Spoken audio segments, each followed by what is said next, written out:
Welcome to Garage Cells Unhinged. where the characters are as quirky as the finds. I'm Julie. And I'm Jake. Join us as we dive into the wild world of garage sales, yard sales, estate sales, and anywhere secondhand sales are happening. From bizarre bargains to hilarious haggles. You won't believe the stories we've got lined up. Let's get unhinged. Hi, everyone. Welcome to our... Oh, Jake just made a face. Welcome back to our podcast where nothing has changed except season number. We are now in season number 3, which is exciting because that means people keep listening to us and we keep showing up to record. They can't stop us. Are we here because people are listening to us? Are we? I think we do it regardless. It's just kind of the fun of doing it. Jake, you don't know this, but I know this. I know for a fact that we have Garage Sale Unhinged podcast fans. Oh, come on. Haven't these people seen all the other content that's out there? There's good stuff. Yeah, but even if you've already seen Stranger Things, you can watch it again. But our fans are also just our family members. So to all of our family members, thanks. You don't get anything extra for Christmas, but we appreciate it. No, it's actually funny. Whenever I tell people like, oh yeah, I do this podcast, they're like, oh yeah, I listen to it. I'm going, oh, why? Yeah. How is it that you have as much time or more than me to kill? But apparently we are funny and we are great and we are special. And that is our self-affirmation for today, kids. That's right. Like, mom was right and everybody else at school was wrong. I am cool. I was just going to let that sink in if anyone wanted to believe that. Yeah. So happy early June, everyone. We are back for season 3 of Garage Sales Unhinged. We're thankful that you are here listening to us. And this upcoming season, we have new guests that are going to be coming on the podcast. We still have a lot of childhood stories and trauma to share. And it is summer season. So that means that there are more people. We're in bikinis. Jake's in a bikini. It's real weird. It's real weird. Everyone's right now. Everyone's going, oh, I wish it was a video podcast. And no, you don't. You're welcome. But it is summer season. So we do have garage sales and yard sales that are popping up left and right. So a lot more fodder, a lot more people that are eager to talk about the secondhand sales market. So I was watching the news one morning, and they had a whole segment on the Today Show, which I love, some infotainment Today Show. And they were talking about the secondhand sales market boom. And I watched it hoping that they would talk about our podcast. They didn't. But man, they're like fake news. Yeah. Didn't mention the pod. I'm done.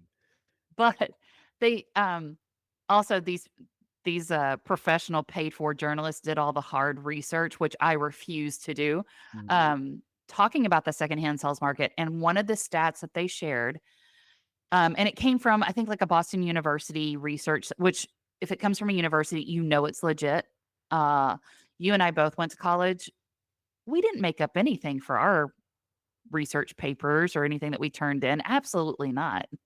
I kind of pick up from your tone, like, of course we did. Julie, I got to tell you, no, I didn't.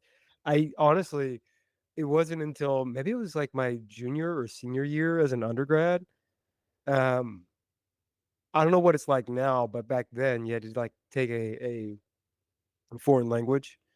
And for me, like it made sense, like, oh, hey, I'm in the humanities area, so it makes sense to do Latin. So it was like Latin, and you're translating texts. You got a lot of Caesar texts and translating them, and it wasn't until that year, well into it, after all the declinations of all the verb tense endings and everything like that, memorizing all this stuff, and being able to like get by reading Latin, like speaking it, meh. But people were like, and I was like, met up with some classmates going, man, this is like really tough. Like you guys are showing up to class with these translations like done. How are you? And I know you're not working as hard as I am. How are you doing this? And they're going, you just look it up. You just like look up. It's online. You can see what the translation is. Like you just use that. It never occurred to me. Okay, hold on. I'm gonna stop my story about the Today Show stat, and can we just go back to what you said earlier at the beginning of this podcast of you're cool, and then you just said that you took Latin. Well, okay, fine. I would point out that you did date yourself because you said you like to watch the morning news, whatever the hell that is. It's what I like to listen and watch when I'm having my morning coffee, laying in bed. Tell Uh, us more about your your fiber intake too. Are you Actually, watching The Mentalist? Do you have any hard candy? I do have hard candy. My fiber intake is actually really good. So yeah, I'm old. I don't care. Um, I do note the irony of me like poking fun at, make age type references on a podcast that's about secondhand sales. I get that. also, you're trying to age me. You're older than me, so I don't care. Um, and I'm proud of my age. Like I cheated death for another year. Let's go again. Yeah, and apparently you also cheated on some essays. Go on. I didn't cheat. Anyway, so also if you need someone for your Dungeons and Dragons game and somebody that needs like understands Latin, call Jacob. Right. That's his vibe. Anyway, the stat that was presented during this Today Show segment about the secondhand sales market, they said on average, I want to say it was, I don't know, 6, 7, 8. It's 6, 7, or 8. I don't remember the exact number because again, I don't do research. I watched it once. They had a nice round number in there. Couldn't tell you what it is. Not important. Fact is, it was a number. It was a number, but they said it was It about either 6. was or wasn't divisible by another number. They said that on average, I think it's Americans send about 6 billion pounds of textiles to landfills every year. Oh, wow. And they were talking about, the rise of fast fashion actually has seen that number go up in recent years, and how the secondhand sales market is, I mean, they said making a comeback or it's starting to get more popular. I'm going, I just think you're noticing it more. But anyway, I feel like we were on the cusp of being like talked about on that segment on a national level. I know. Uh, I feel like they really should have cited us they because I should have. swear to God, we talked about exactly that before Yeah. about the amount of stuff that goes into waste and landfills and the kind of the increased, prevalence of secondhand. Well, Yeah. it was probably the journalist, the researcher working for that show. They got it from our episodes and then didn't cite us because they didn't go to our colleges. They didn't have to do the footnotes. Also, I still don't know how to do a footnote. I'm 44. I don't need to know what a footnote is. I don't care. But for those that are in college, figure out because Yeah. one Well, day I'm going to you need really your need help to to figure shape it up out. this resume. I don't need to, however, for reasons, but you really need to have more experience before you can get the experience. Well, and also now AI will just give me the footnote. Mm. Yeah, and it'll also give you this the source it's citing, which is just as made up. Yeah. It'll also translate it into Latin for me, so who Right. cares? Right. Okay, well, none of that is what we're talking about today. What we're gonna talk about is even more exciting. More exciting than morning news while you're enjoying a fiber cereal. More exciting than figuring out Latin words when you could have just looked it up online. Uh, Hey, you know what? I can still do the declinations because it was like a song, but that's about all I retained from it. I you know, I know how to read certain words on our currency. you're not digging yourself out of the nerd hole, dude. So, Are you planning a garage sale, yard sale, or estate sale and need some help?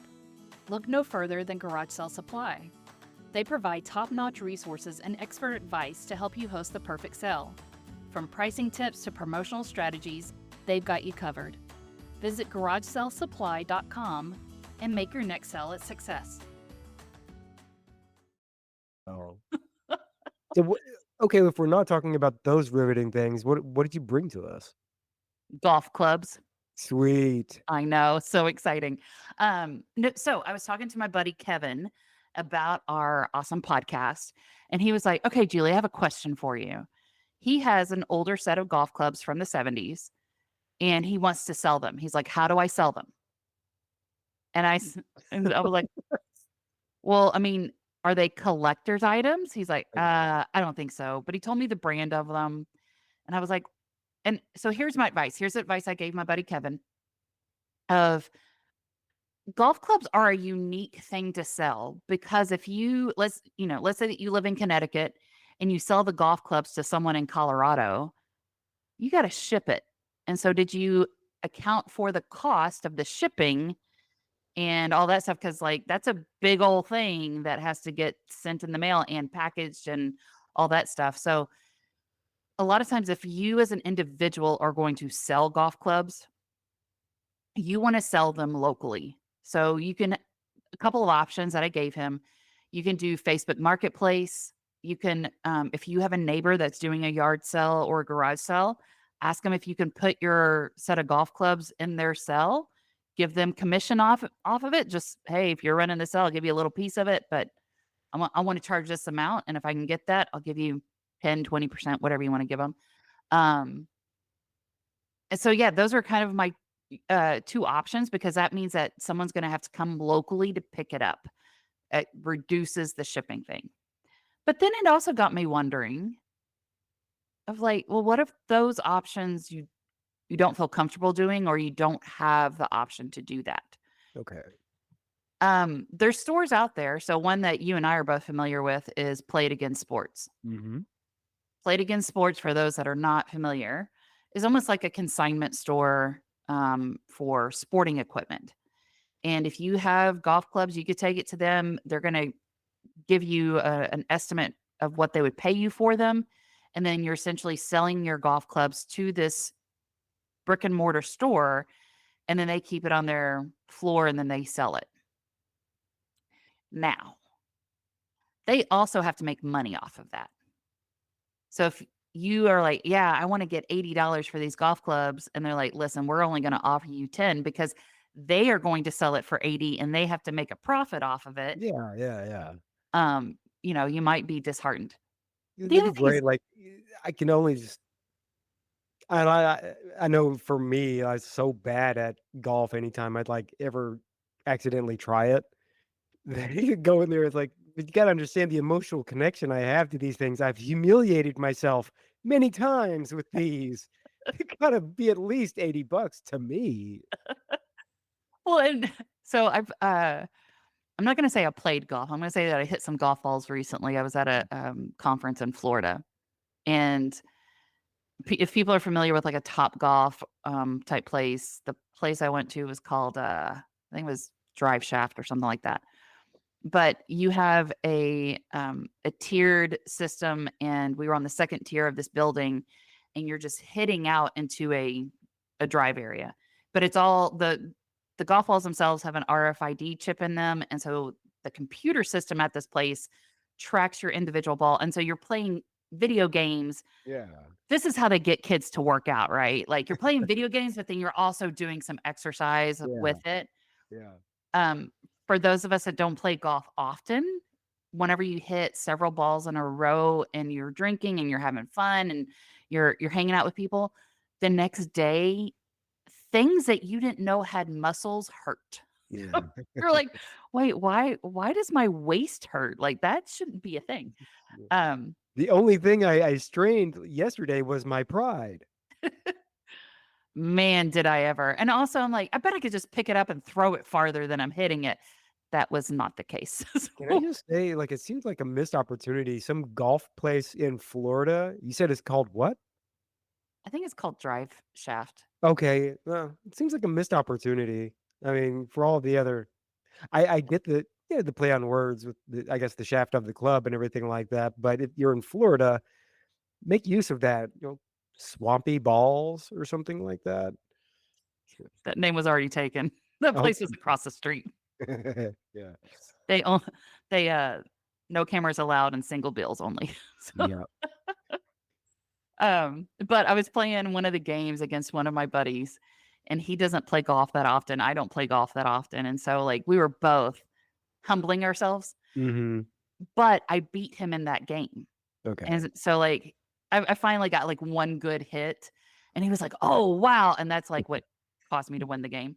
Yeah. Um like it was a Cinderella story, beautiful. Like let's make a huge motion picture out of this moment. Well, then he was like, "Okay, well we got to play again," because now he's like the competitive button turned on. And he and I are playing a game. And then right next to us, another friend of ours was starting up a game. So he was on that game as well. So my friend is playing 2 games at the same time. And this is someone who doesn't play golf that often. Yeah. By the end of like this hour and a half that he has been playing nonstop and trying to hit the ball as far as he can, I saw him. I was like, "Hey man, are you feeling okay?" And he's like pouring sweat and he's like, "No." But he couldn't stop.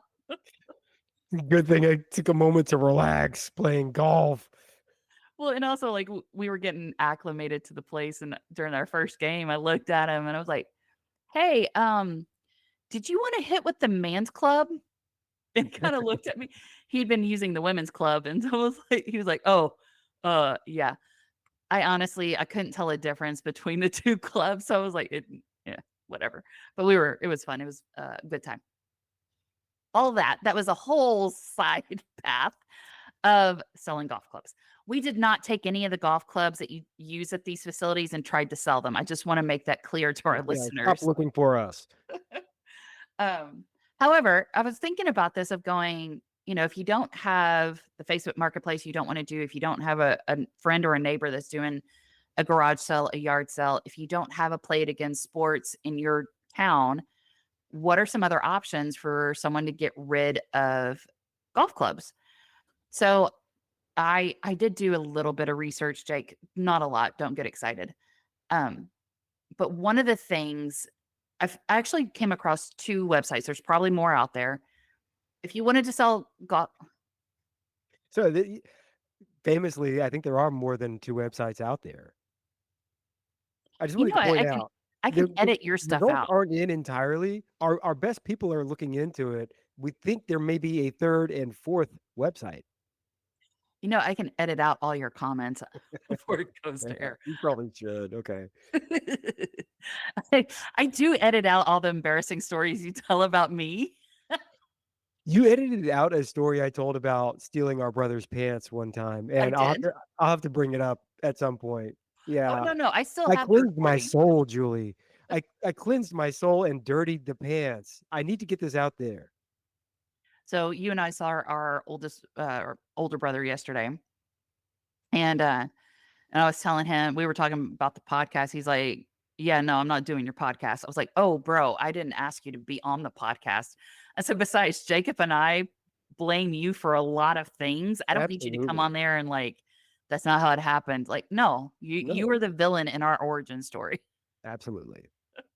Okay, so the 2 websites that I came across, one is called Second Swing, and the other one is Mm. called the other one is called Club and Ball Trader. Jake's shaking his head. He doesn't like these names. No, there's no joke to be made about either of those names, especially in the context of a website. Please go on. Okay, so as I was looking at these, and I don't know my friend's like specific clubs that he was trying to sell. But if you want to go to these websites, you can plug in the details of your various clubs and it'll give you, this is what we're going to offer you. Oh, cool. And then part of their system is that if your trade-in value is above a certain amount, then your shipping cost is free. Hmm. So I could come in here, put in the brand name, the type of golf club, whatever the specific one is, and then their system tells me how much that they're willing to give me for it. I'm currently looking at the Club and Ball Trader website, and they have one on there that the subtotal. So I plugged in one for Wilson driver. They said that they would give me one for $10. The shipping on it is $9.99. Oh, okay. However, the trade if you trade in 89.99 more, you'll get free shipping. So Hmm. if you have $100 worth to trade in, then you don't have to pay for shipping. Um, or you can receive $5 in store credit. So Okay. for people that are into golf and maybe they want to upgrade their clubs, or they want to, buy something for the golf lover in their life, um, they can come in here, trade in some things, and then buy additional supplies from these various platforms. So I thought it was an interesting thing of like, hey, there's websites out there about this. So the Club and Ball Trader, sorry, that's not the name of the freaking website. That's Oh. the page I'm on. The Oh. name of the website is called Rock Bottom Golf. Okay. Mm, And I've heard the story about Rock Bottom Golf. Okay. What's this? So the person who founded this, um, I know he did it in high school. I don't know if he continued doing it through college, but he would go golf ball diving at local golf courses Hmm. and collect all the golf balls, and then he'd wash them and then resell them, Yeah. and that's how he paid for college. Sw- Back when you could that way. Jeez. Well, but like golf balls are really expensive. Oh, really? Oh yeah. And so anyway, he found a business model that was like, yeah, this is great. Once he got out of college, then he started reselling golf clubs, golf supplies at flea markets, at yard sales, and he was like, Hmm. "Hey, there's a market for it." He started doing it on eBay. This is way back in the day on eBay, and eBay wasn't bringing him as much revenue. It wasn't providing for his life the way he wanted it to. So he created the website rockbottomgolf.com and started doing his own secondhand sales of golf equipment. That's really Um, cool. it's him and his brother that started the company. They have, if you go on here, they have things from golf bags, bags and carts, the balls, the shoes, apparel, accessories, things specific to lefties. Jake's Hmm. a lefty. Things specific to ladies. So they have ladies' tees, and juniors. So all that stuff. So, uh, a really cool concept. And again, for people that have like, hey, I have golf clubs, I'm never going to use them again. You can come on here, you can plug in all the information for that golf club set, the bag, everything to see what kind of, um, what you could get for it money wise. Or if you wanted to upgrade, or if you wanted to give someone else, you can get store credit and do it that way. It's a good way to kind of evaluate what you've got, even if you choose to sell it somewhere else. Exactly. Can So I? Do you have the site up right now? I do. Do you want to see it? Are you able to plug in? If I gave you information about a golf club, could you Yes. tell me how much it's like worth according to these guys? Yes. Okay, ready?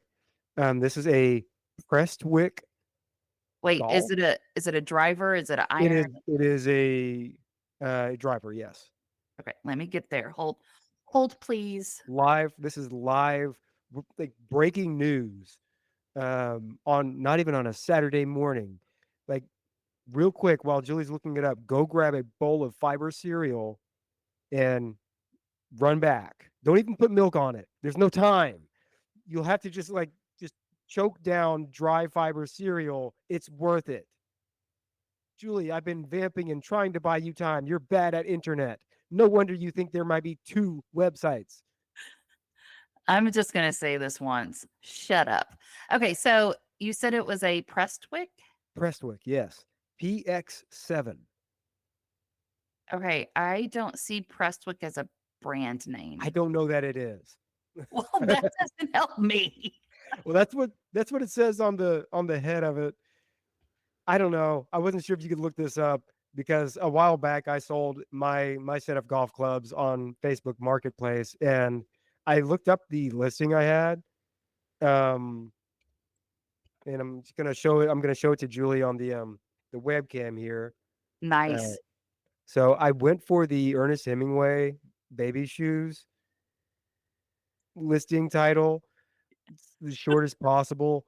Golf clubs full set, left-handed. Very sad.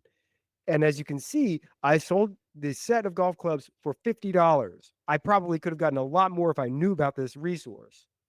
Um, can I share with you the listing description? Yes, please do. Okay, so this it's a set of left-handed golf clubs, I think a full set, and the golf bag they came in. Um, Here's the description. Metal hitty sticks. 9, 7, 3. All the numbers are here. Gently used, adored even, like a generous lover, with $5 wine from Target, takeout ramen, and their cousin's Netflix password. Come, purchase these metal hitty sticks, for they are the key to career advancement for some reason. Sold them the next day. Oh, that's awesome. But it was during COVID and everybody was into baking banana nut bread and buying golf clubs from weirdos. My theory on listings is make them bizarre and you'll at least garner some interest just for the, interacting with this freak and not having, not having to actually meet them if I don't want to. But I probably the websites that you're pointing out probably would have told me to like increase the price on the thing. Well, but here's the thing about like with any kind of resell, secondhand market sell, do you really need the money or are you just decluttering your life? And for some Oh, people, it they was a really total need the money. declutter. Yeah. But for a lot of us, it's clutter. It's collecting dust. We're not using it. Someone else can be using it. So I pulled up a ladies golf driver Prestwick brand on eBay, and they currently have it listed for $12. Oh, wow. So, but again, for like, if it were me, I'm like, cool, it's out of, like, if I had a golf club set to sell, I'm like, cool, it's out of my life. I got it. I got a little bit of money for it. I don't care. It's gone. Win-win. Yeah. So, Uh, okay, may I ask a question that kind of pertains to the sports equipment ugh, topic? fine. Go Because ahead. I wanted to bring something like this to the table, and you beat me to the punch, and I don't want to miss the opportunity to ask the question I would have asked with the topic I was thinking of. Okay. So, you're bringing up sports equipment.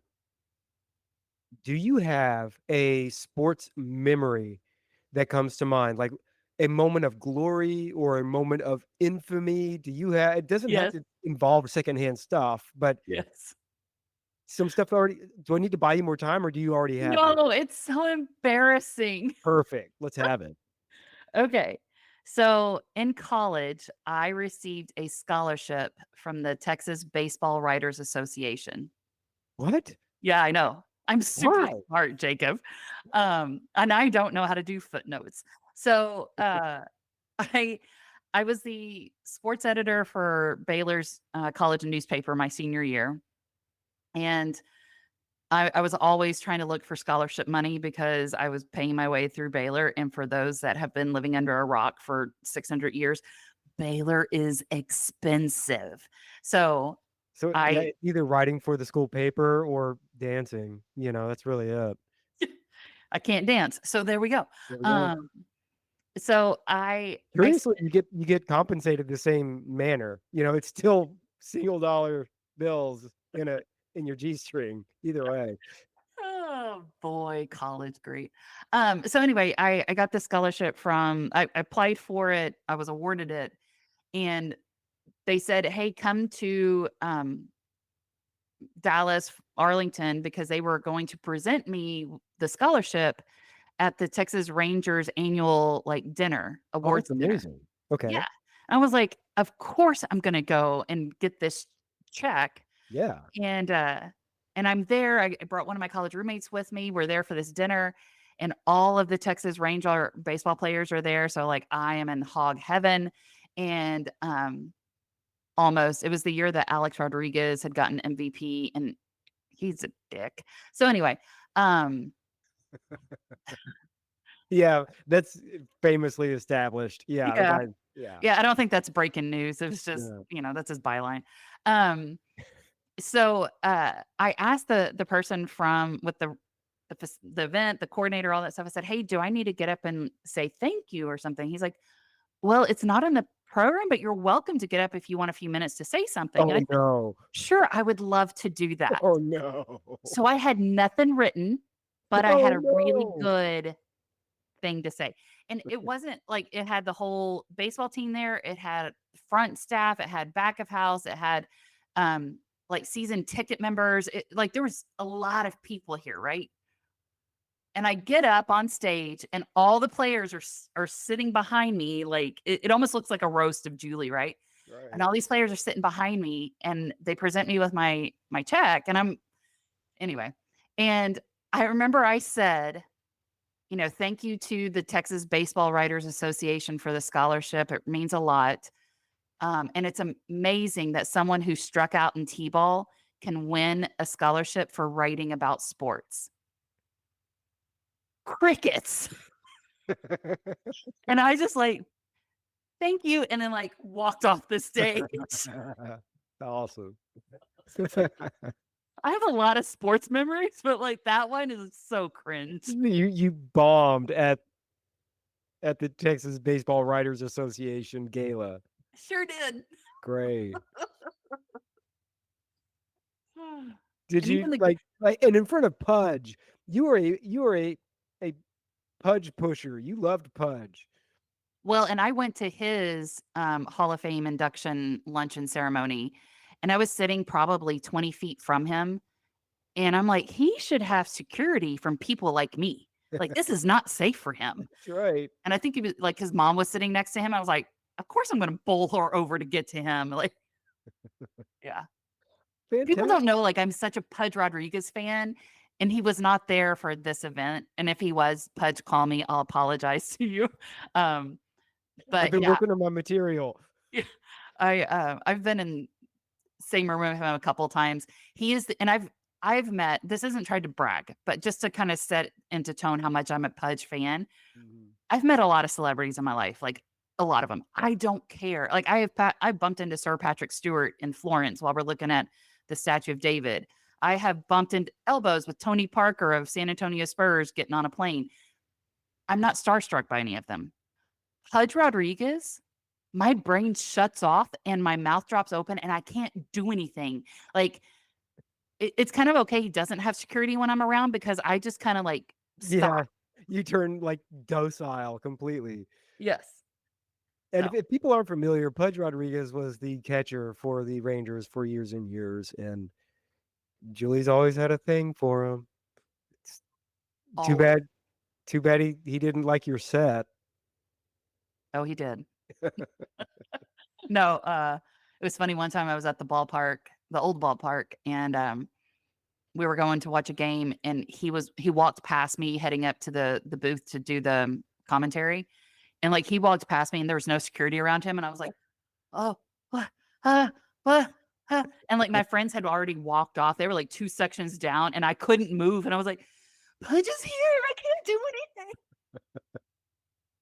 anything. So That's for all all. the celebrities that I've come across in my life, you're secondary to Pudge Rodriguez. Shove it. Man, that is breaking news. Well, and it's funny, like I never did I should have done like a sports article about Pudge Rodriguez. I never did my classic sports article that I wrote, and I wrote it so I could go and watch them for free as with my press pass. I did a whole article about the Harlem Globetrotters. Oh, sweet. They're the most winningest basketball team in the universe. Well, yeah, when you're against the Generals, it's gonna happen. But I totally got to go see them and had a press pass and I ate free pizza. So you ran into Patrick Stewart, Sir looking at Patrick Stewart. Sir Patrick Stewart, looking at the statue of David. What was he like? What was his reaction? He was like, "That seems about right." Was he like I've seen better? So technically we weren't still looking at the statue of David. We were in one of the side galleries where there's a lot of Italian bust and other statues in this place. He and his wife are doing a private tour of the facility. However, because my husband and I have done private tours in those types of places. It doesn't mean that they shut the place down. It just means you have a dedicated person to take you around and teach you about different things in the place. Ah, So his wife was with the tour guide and like glued to her and was asking all these questions. She was really into it. I think Sir Patrick Stewart was like, I've done this 300 times. I already yeah. know all this stuff. And so he was holding her purse and like we were both looking up and kind of backed into each other. It would have been a beautiful rom-com, I'm telling you. But it was like he turned around and goes, "Oh, pardon me." And I was like, "It's okay." Like so American. I have one embarrassing sports memory that I'll share real quick, and it was middle school football. Famously bad at football, like throughout, not coordinated, not motivated, not really interested, just kind of going through the motions and getting confused easily. Um, The but story of my life. oh yeah, That's such a good memoir. Going through the motions, getting confused easily. going through the motions, yeah, and often before the ball is snapped. But there was one game, I think I was on the I had done so well that I was relegated to the special teams, division of the team. And so it's the kickoff. They're kicking to us, and my job as a fairly unathletic, somewhat overweight middle schooler was to try to block. And that meant, okay, the ball's not kicked very far, at that point in life. So you don't really have to run back to get in position to block. You can just stand there and wait for the guys to run at you, and you kind of stand in front of them. That's blocking. Yes. It was for me. But as it happened, of course, the ball gets kicked down my lane. It's going like behind me. So that means the returner is going to be running up from behind me, which means all the tackling, the opposing team is running at me. And it would all happen so quick that all I could really think to do is just hold out my hands. This defensive player runs his face his face mask smack into my hand. I didn't reach for it. He just ran into me, and his own momentum carried him through. And I performed like the most heinous face mask, and I didn't even move. This guy just like spun himself out of control. And it happened again on my left. I like immediately shed two key tacklers, and the way it looked to everyone but these two poor kids that I just, committed this horrible foul on, the way it looked to everyone else is I just parted the Red Sea, And it also looked that way to the officials because they didn't see it and they didn't throw a flag, and we got like a touchdown return because of this miraculous block, and everybody was cheering and patting me on the back, but I knew what happened. I felt so bad about it. We were like running from the field, and these kids were still getting up from the ground, and they made eye contact with me, and I went, "I'm sorry. I didn't mean to.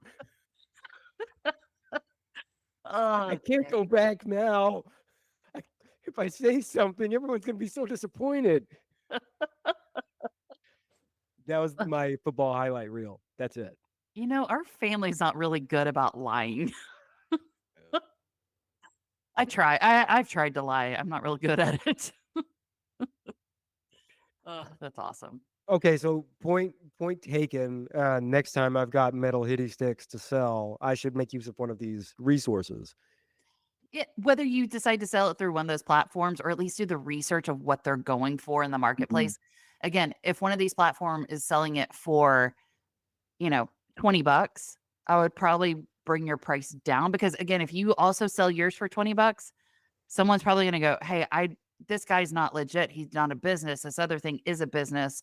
It's the same price. I'm going to go with the legit business." But if you see, "Hey, they're selling it for $20. I could probably sell mine for $12." Yeah. And someone's going to look at that going, "Oh, it's a bargain. It's the same thing." So yeah, use it for research. Or you're like, "Hey, I got to sell them. I don't want them in my house anymore. There's no other way that I could sell them right now." There's options out there to get a trade-in value or to sell it to these companies and ship it to them and get some money for it. Handy dandy tips, all served fresh. Little tiny research goes a long way, Julie. Anyway, that is our first episode of season 3 of Garage Sales Unhinged. And Jake, I will talk to you next week. See you then. Bye.